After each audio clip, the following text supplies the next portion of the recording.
Well, good evening, everyone, and welcome back to AJ 102. Tonight we will be covering the last chapter in the textbook.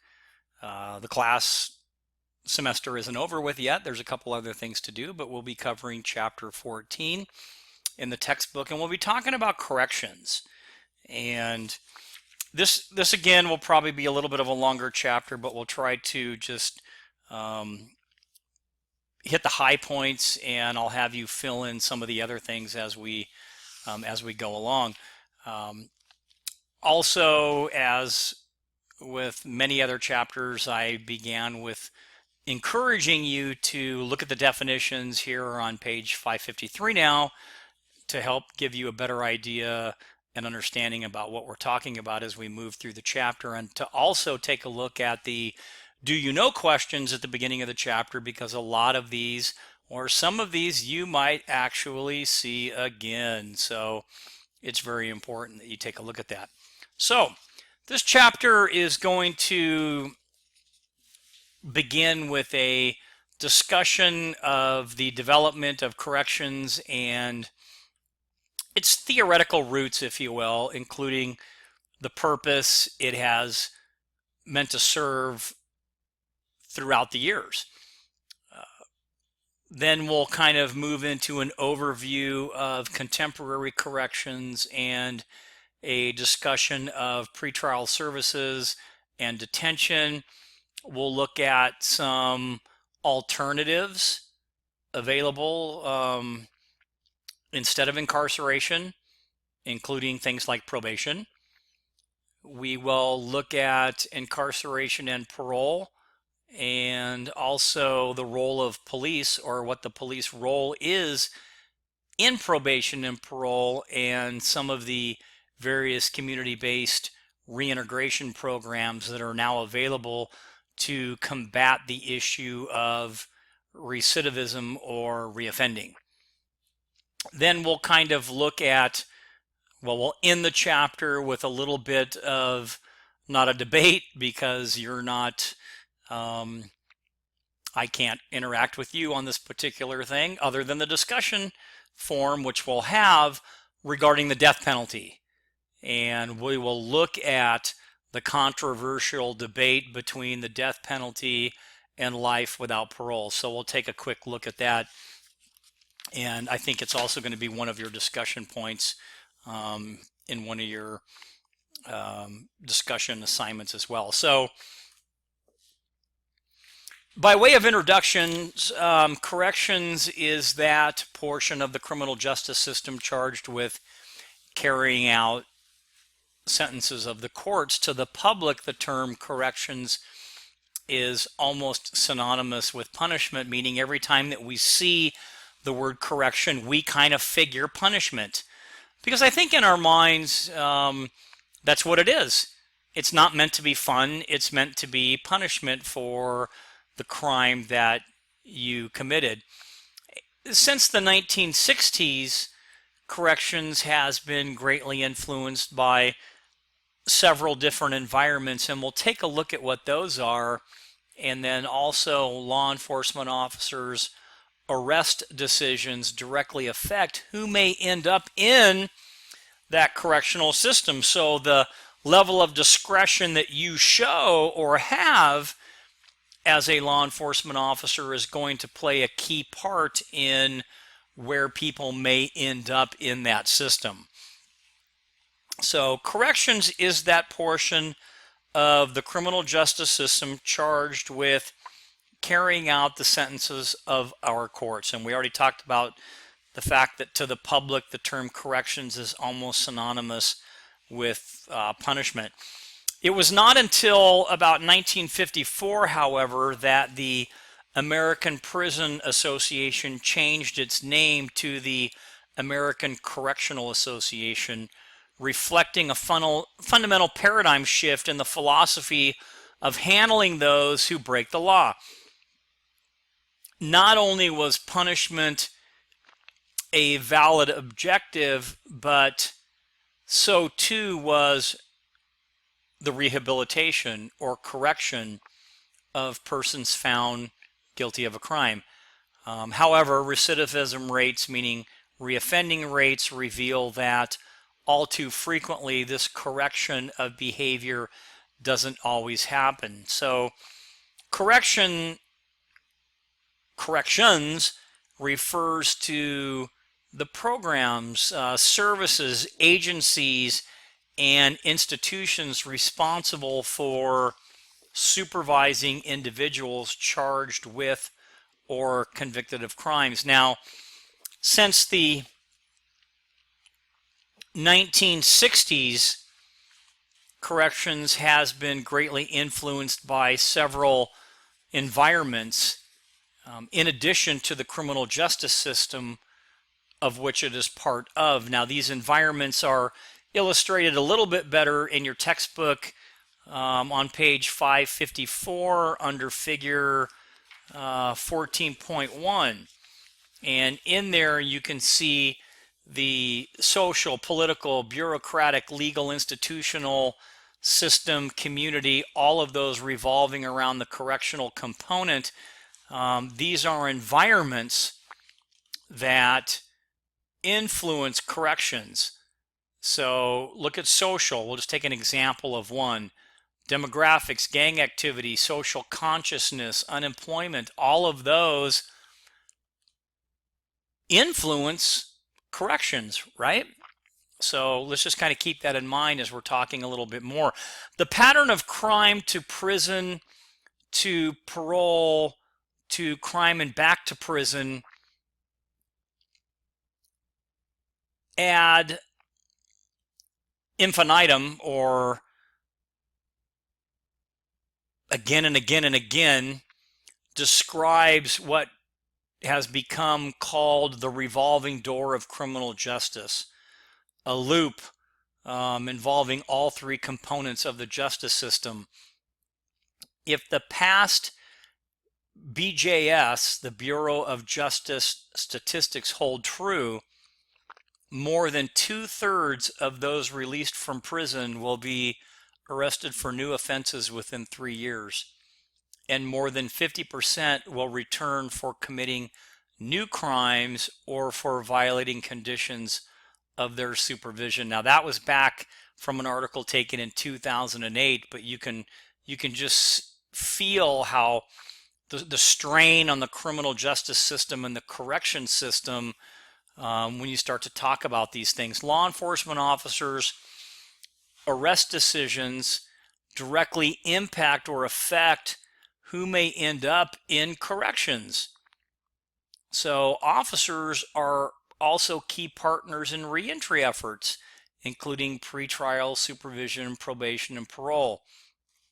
Now, the purpose of corrections is a little bit different than what we've been talking about. So throughout history, society has dealt with lawbreakers in many ways and has emphasized different goals and methods to accomplish those goals. The pendulum has basically swung from seeking pure revenge, if you will, to viewing criminals as being ill and in need of treatment. It has swung from very public punishment, such as floggings and hangings, to very private punishment, such as solitary confinement. So no matter where emphasis is placed, however, corrections generally serves four basic, often overlapping purposes. And this diagram, if it's not on a slide coming up, it's on page 555 of your textbook. So it's called the correctional continuum. On the left is punishment, retribution, crime control, rigid adherence to policy, and on the right is prevention, treatment, and rehabilitation, due process, and discretion. So the four primary purposes: retribution, deterrence, incapacitation, rehabilitation. Okay, those are four primary overlapping, however, components of the system, and we'll talk about what each one of those mean here real quickly. We'll try to define them. The primary purpose of corrections are, we said it already, retribution, deterrence, incapacitation, rehabilitation. This simple statement belies the complexity of the issue. What purpose or purpose correction should serve has been and continues to be a subject of very heated debate. So retribution is the punishment for the sake of punishment, and was most prevalent in ancient societies existing in such approaches as, you getting your just desserts, meaning what's coming to you. So that's kind of like lex talionis, and it's Talionis, closely related concept, basically meaning an eye for an eye. Retribution is probably the oldest of the four purposes, a principle dating back to at least biblical times, as found in the Old Testament. In the Bible, quote, life shall go for life, eye for an eye, tooth for a tooth, hand for a hand, foot for a foot, end quote, Deuteronomy 19:21. So you can see how far back this dates. Retribution has its roots in the classical theory developed by Italian criminologist Cesare Basara, which held that people are rational and responsible for their acts, and criminals must repay society for breaking the law. So that's the retribution part. So deterrence is a little bit different. Deterrence sees corrections as a way to prevent future criminal actions, as a more functional, proactive view. It is intended to show offenders and would-be offenders that the price for committing crimes is too steep. The pain is greater than the gain. Deterrence is aimed at specific offenders. When it is aimed at specific offenders, it's called specific deterrence, which tries to make the consequences of committing crime so severe that when offenders return to society, they won't reoffend. Deterrence that serves as an example to society of the consequences of crime is called general deterrence. So one corrections issue that tests the effectiveness of deterrence is capital punishment. Does the threat of losing one's own life deter a potential murder? And this is very, very highly debated, and we'll talk more about it later. Incapacitation refers to making it impossible for offenders to commit further offenses by doing what? Putting them in jail. Incapacitation can take many forms. One of the earliest forms was banishment, like banishment from, a village or something like that. Excuse me. And then the last one would be rehabilitation. And rehabilitation sees the purpose of corrections to be clear from its name, to correct deviant behavior. Rehabilitation is proactive in the fact that it focuses on the future needs of offenders as well as the needs of the community to which the offender may return. So rehabilitation would be correcting deviant behavior. And the problem, however, is this word we call recidivism. The problem of recidivism, or offenders returning to crime, raises questions about whether corrections can effectively rehabilitate offenders. Now, there's two conflicting views of corrections, and we're going to talk about them, the classical and the positivist. Now, the classical view holds that humans have free will and are responsible for their own actions. It focuses on crime. The positivist view holds that humans are the product of their environment and cultural influence. So it focuses more on the criminal, so you can see the two differences there. Here is the pendulum effect that I talked about that was on page 555 that looks at that correctional continuum kind of swinging back and forth, and on the left again, punishment, retribution, crime control, policy, and on the right, prevention, treatment, rehab, due process, and discretion. So some correctional ideologies and models as we start to look at a couple of different models that are out there. Well, I don't want to skip over this. Most people do not believe exclusively in one view or the other, but see some combination of free will and determinism governing human behavior.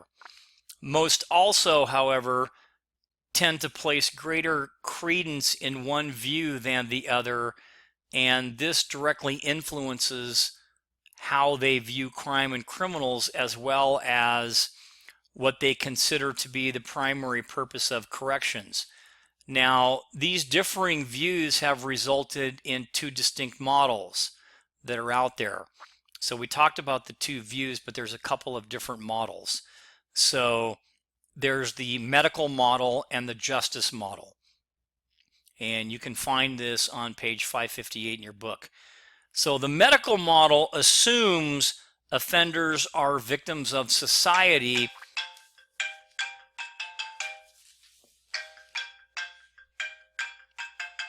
Hang on a second. Okay, so we're going to continue where we left off, talking about the two models, and I apologize for the phone call, but that's life, that's reality. It's the wife on her way home from work checking in on me to make sure that I ate dinner and stuff like that. So, you know, that's always kind of nice. But so I think we left off, we talked about the medical model, kind of assuming that offenders are victims of society and their environments. The justice model, however, assumes offenders are self-directed, acting on free will, and again, responsible for their crimes. And if you look again, I believe I mentioned it on page 558, table 14.1, you can look at the issue on the left as compared to the medical model, and then on the right, the justice model.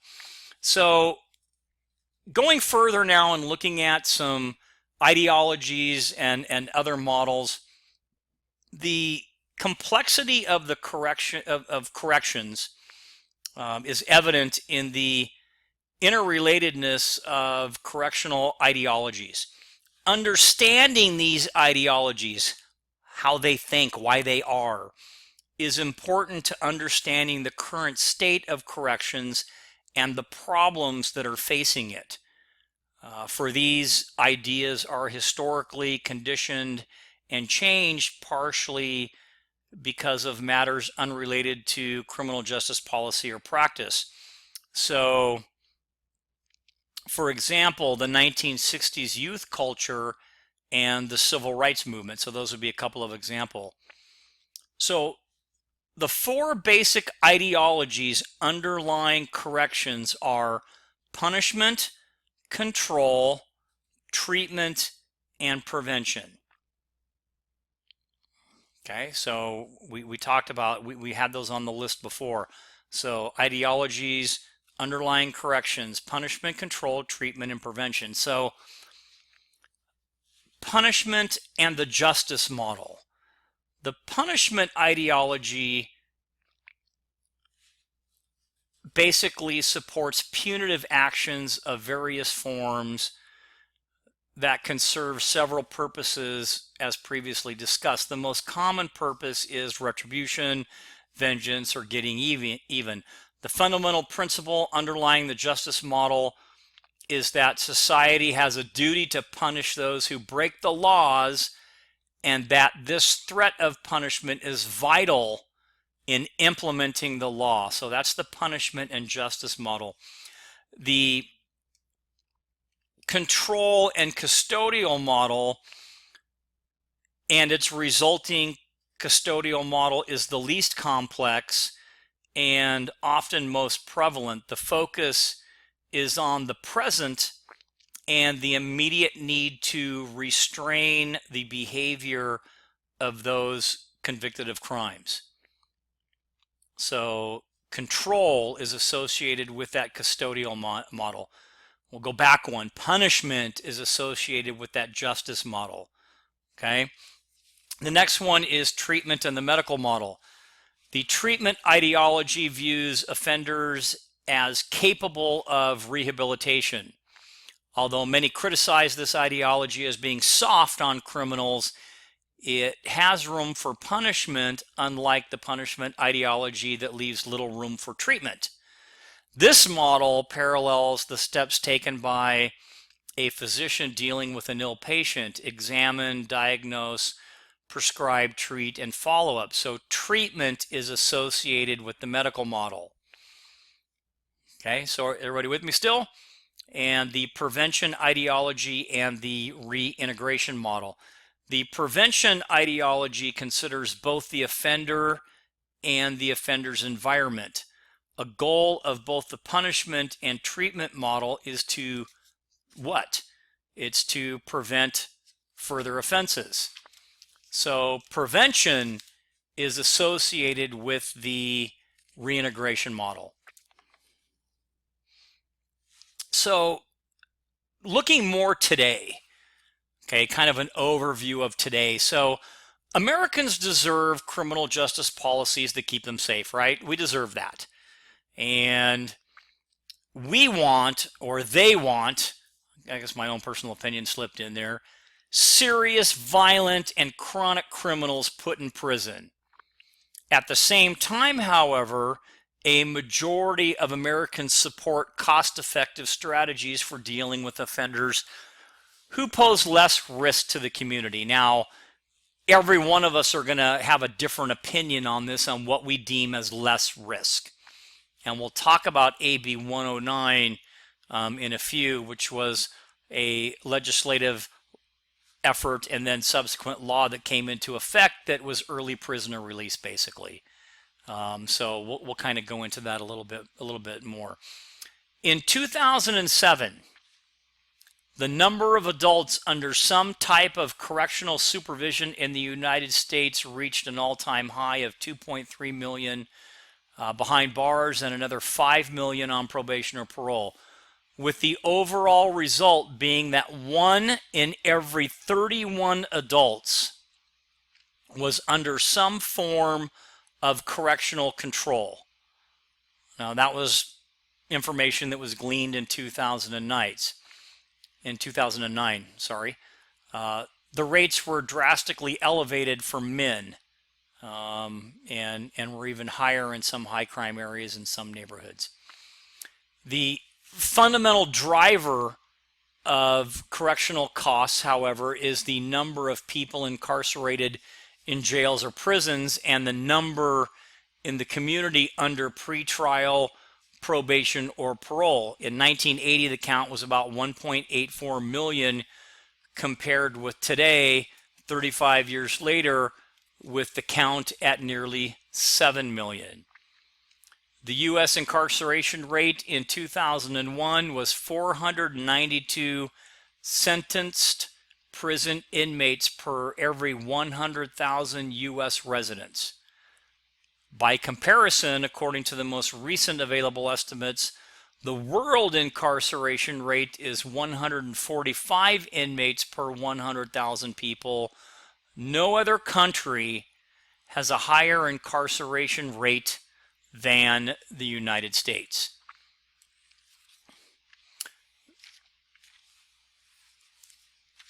So now we're going to talk a little bit about some of the components of the system. Pretrial services, detention, kind of viewed as a window of opportunity, basically. Pretrial services, no matter how brief the detention, provide a window of opportunity. From the moment an offender is arrested and charged with a crime, Offender assessment should begin to determine what level of supervision and services are required. Although reentry usually refers to inmates being released from prison, it also includes millions of offenders who leave the nation's jails each year before their trial. The sheer number of offenders cycling through the local jails provides a great opportunity for community supervision, diversion, and treatment that may interrupt criminal behavior. So it's a time for us to do some assessment. Diversion, on the other hand, was introduced in the last chapter.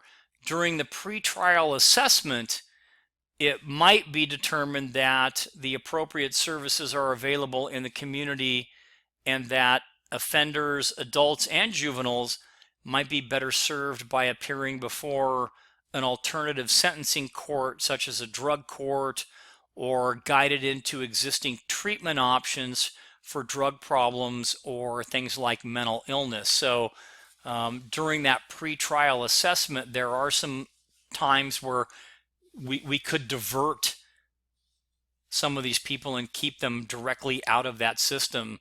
Some intermediate sanctions would include things like community corrections, and we talked a little bit about that earlier. Things like day fines, intensive supervision programs, house arrest, day reporting centers, residential community corrections. All of these are alternatives. So intermediate sanctions, also called community corrections, exist along a continuum of increased control and are tougher than traditional probation, but less restrictive and less costly than imprisonment. Community corrections includes any activities in the community aimed at helping offenders become law-abiding citizens and requires a complicated interplay among judicial and correctional personnel from related public and private agencies, law enforcement, citizen groups, volunteers, and civic groups. So these are all different things that we could use that are intermediate sanctions. Again, tougher than traditional probation, but less stringent, of course, and expensive than prison. Probation is the oldest community-based correctional program and the most common alternative to jail or a prison sentence. Probation provides a foundation on which to build a wide range of community-based services. The American Correctional Association defines probation as a court-ordered disposition alternative through which an adjudicated offender is placed under the control, supervision, and care of a probation field staff member in lieu of imprisonment, so long as the probationer meets certain standards of conduct. Now, a major benefit of probation is that it allows offenders to remain in the community, able to maintain things like family ties, fulfill vital work aspects if they're working, family, and other community, obligations. So, there is some good to the use of probation. And there's an individual by the name of John Augustus. He is known as the father of probation and the originator of community corrections. So who gets probation? Let's see if, well, I don't know. So who gets probation? And then we'll kind of move on to incarceration. The court considers the pre-sentence investigation report and state statutes in determining if an offender should be put on probation. But some statutes involving mandatory sentences preclude the option. Probation is, most often used with first-time offenders, property offenders, low-risk offenders, non-violent offenders, such as those that are convicted of, say, white-collar crimes. Conditions of probation vary depending upon the nature of the offense and the court's goals. The general purpose of probation is to help offenders maintain law-abiding behavior through supervision. Some courts are more treatment-oriented in assigning conditions, whereas other courts are more punitive. So when it comes to probation and punishment, as noted earlier, behavior modification experts stress that to be effective, punishment must be swift, certain, and personal. Probation is certainly personal, but it is usually neither swift nor certain. So, there's that. And there is a growing use of probation. So again, but there is a reason for probation. There are times when it is definitely something that we should be using in lieu of where we're going to pick up right now, incarceration. So many types of correctional facilities exist for the incarceration or confining of offenders.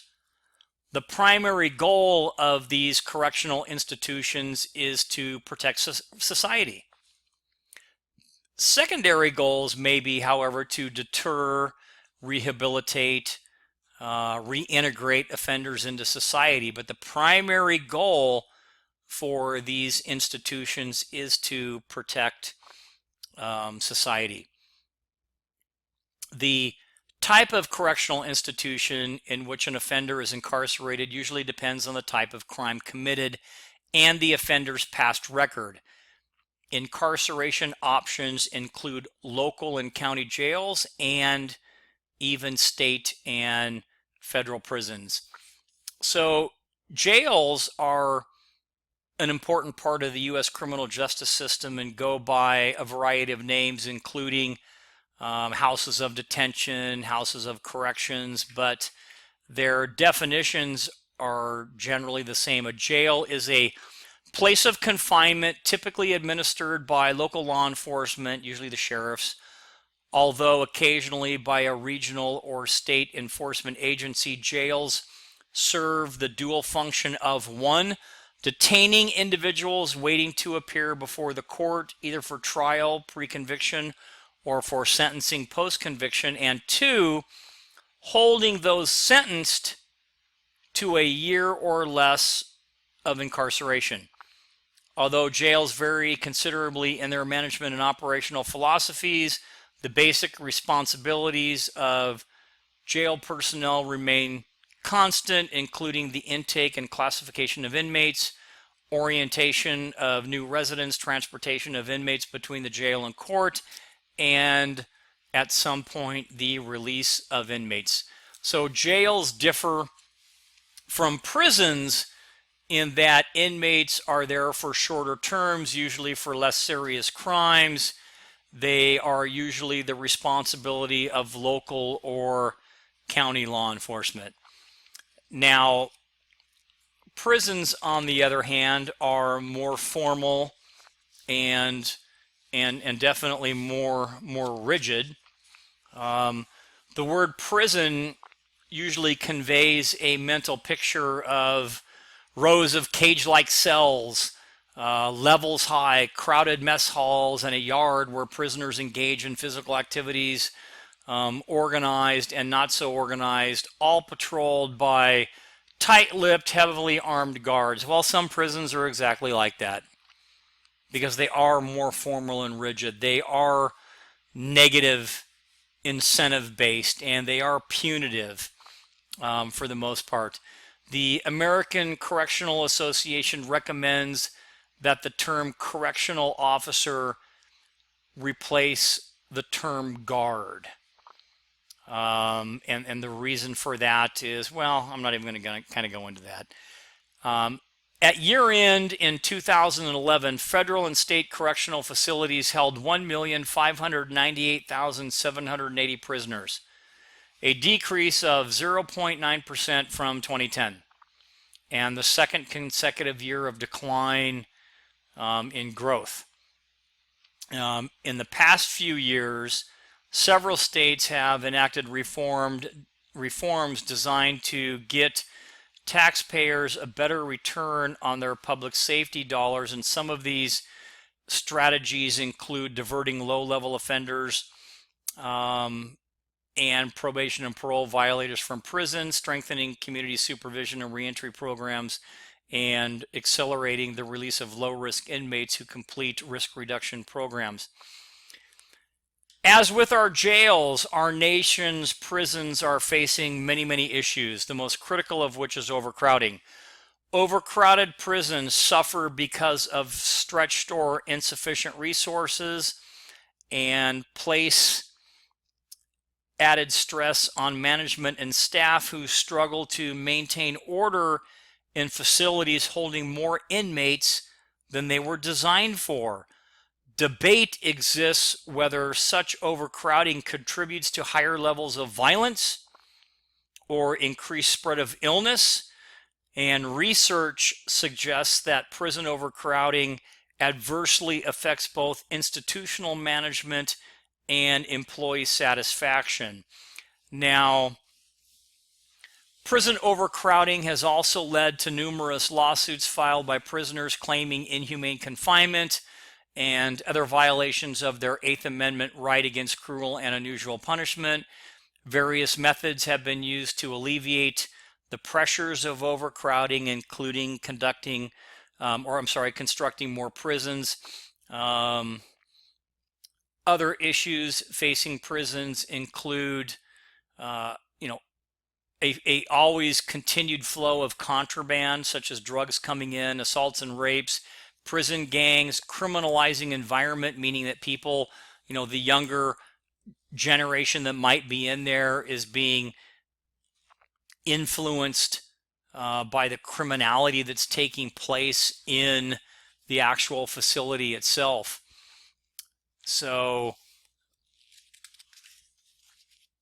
looking now at a myth, if you will. When we talk about prisons, there's a myth out there: a life sentence means spending the rest of your life in prison. That is not true. A person sentenced to life for a serious crime can still be paroled and released, in some states having served as little as 7 years, even if convicted of premeditated murder. So you can see that, there is the ability for people to get out even though they have committed violent crime, and much earlier than initially proposed. And when they get out, a lot of times they are put on what they call parole. This is the most frequent type of release.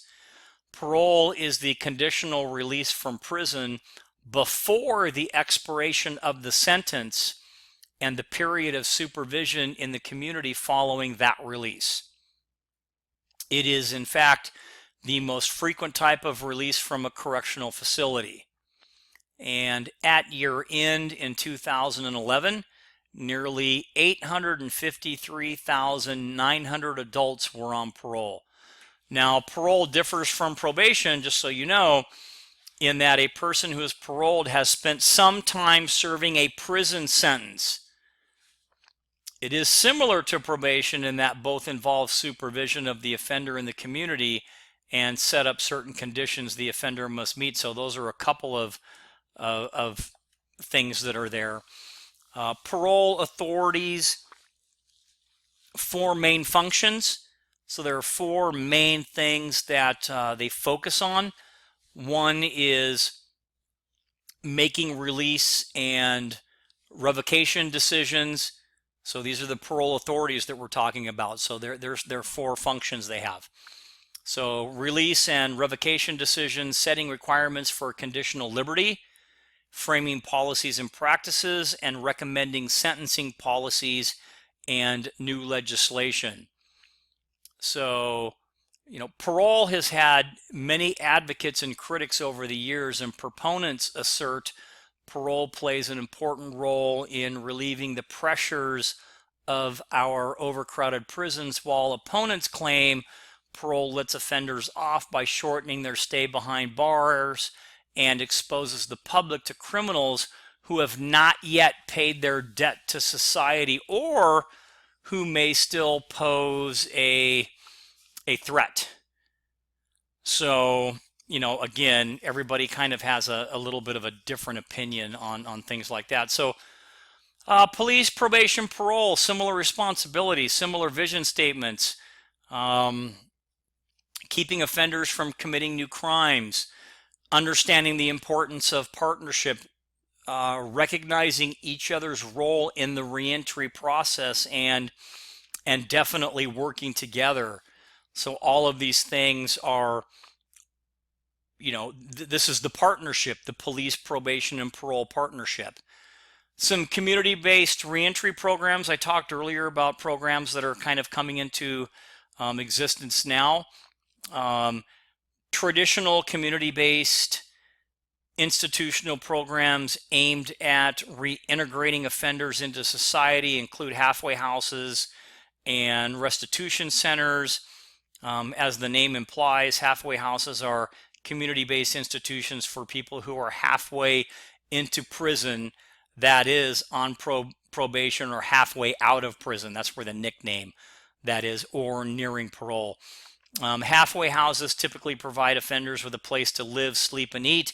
Counselors help offenders return to society and transition, hopefully, back to a normal life, sometimes helping them find suitable jobs and what have you.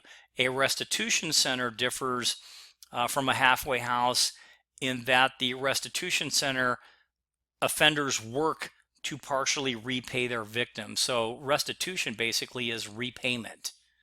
Okay, so that's kind of what that means. Furloughs are basically short temporary leaves from a prison or jail, supervised or unsupervised, although generally the latter, often used as positive motivators for good behavior. Work release is just that.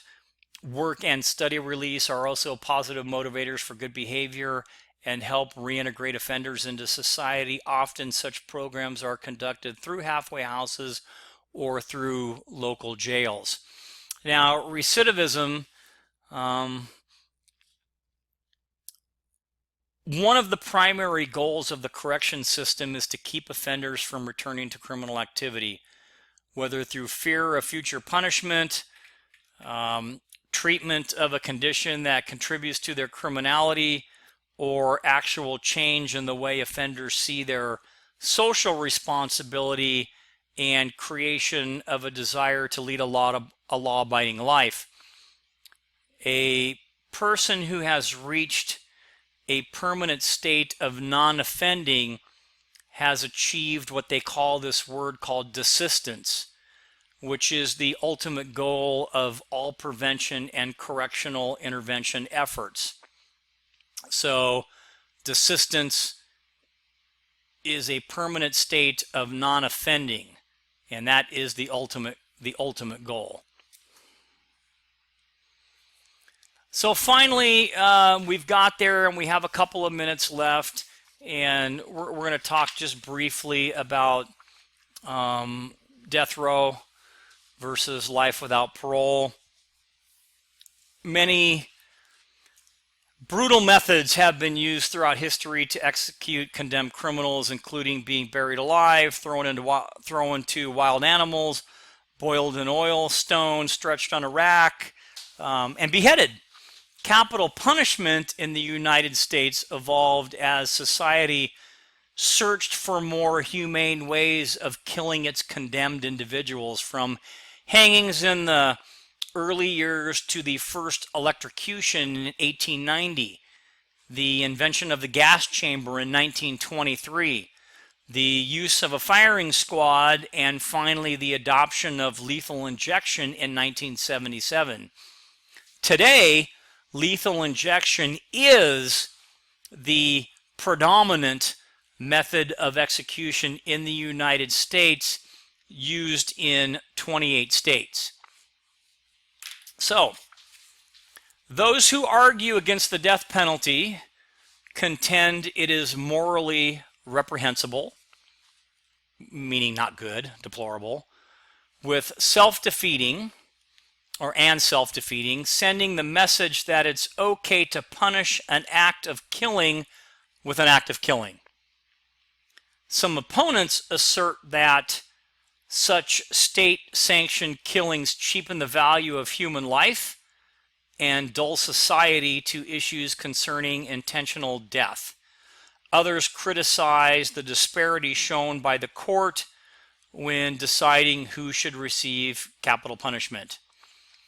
Now, many opponents to capital punishment suggest that life without parole, known as LWOP, as a suitable alternative, bolstering their argument by citing the potential good the inmate might do if allowed to live, including providing restitution to the victim's family and participating in the rehabilitation of other inmates. Many death row inmates actually consider LWOP a worse alternative than execution, saying that they would rather be put to death and not rot behind bars for the rest of their lives. So, again, there is this great debate on, people being executed. So, capital punishment in the United States has evolved. Women are conspicuously absent on death row. Life without parole, LWOP, people look at that as a suitable alternative. The debate over the possibility of innocent people being executed, because some people think that, well, you know what, innocent people might be executed here. So if we kill them, and what happens if we find evidence 10 years down the line? And some view capital punishment as the ultimate form of retribution. Now, you have to look at this next slide with a grain of salt, and I'm not going to tell you which way I'm coming from. Okay. But I have to kind of at least give this information. So this is a slide that shows the causes of wrongful convictions. Now, you look at a lot of them and you see eyewitness error, snitch, government misconduct, false confession, bad science, or other. Eyewitness identification is, in fact, the number one cause for wrongful convictions. Now, there have been some capital cases that have come about to where DNA evidence has come into play, and they have been able to prove that DNA evidence has cleared some individuals from being the focus of, let's say, a homicide investigation. Keep in mind, though, that doesn't mean that law enforcement did something wrong. DNA evidence has evolved over the years as well, and 30 years ago we didn't have the technology and the ability to use DNA as we have today. So keep in mind that law enforcement years and years ago would have to rely on things like witness statements and other types of evidence in order to get their cases convicted. But now, with advancements in technology, we are able to run samples that may have been collected years and years ago to either prove or disprove that there may have been a wrongful conviction. And many people argue that the potential for even one mistake should be reason enough to abolish capital punishment. So the controversy regarding capital punishment and life without parole is likely to continue, and I don't think we're going to see the debate stop anytime soon. And I think, again, that one of your projects or one of your discussion boards is going to be the death penalty. So we'll talk a little bit more about that. So finally, as we get towards the end of the chapter, looking at things like reentry. Prisoner reentry is a statewide issue. The current approach to corrections is very costly. The outcomes really aren't that great. Solutions do not lie solely within the correctional departments. Both human services and law enforcement have to join together with corrections. Communication and data sharing are really essential to the success of these programs. And in these programs, success can and should be measured. So we should be measuring these reentry programs to see how well we are doing. And then finally, juvenile corrections. We won't spend a lot of time on this though, but assessing juveniles. Of the estimated 100,000 juveniles residing in detention centers each day, less than a third have been arrested for violent crimes. Approximately 2 in 3 juveniles have been detained for nonviolent and non-serious offenses, at least in terms of public safety, such as a status offense, property damage, or alcohol or drug offenses. An estimated 50 to 80% of youth released from juvenile facilities are rearrested within 3 years, and that came out of an article written in 2009. Correctional alternatives for juveniles also include things like probation, intermediate sanctions, incarceration, and in some states the death penalty, although probation is by far the most frequently used disposition in juvenile delinquency cases. So we've got the intermediate sanctions. There are some other things out there. There's residential placement. There are things called boot camps, aftercare. Just like an adult in corrections, a major focus in juvenile corrections is reentry after being placed in non-residential or residential care. This is referred to as aftercare. So in juvenile corrections, the focus on reentry into the community, which should be the focus through the juvenile's involvement in the system, that's usually the weakest component, but aftercare is really, really important.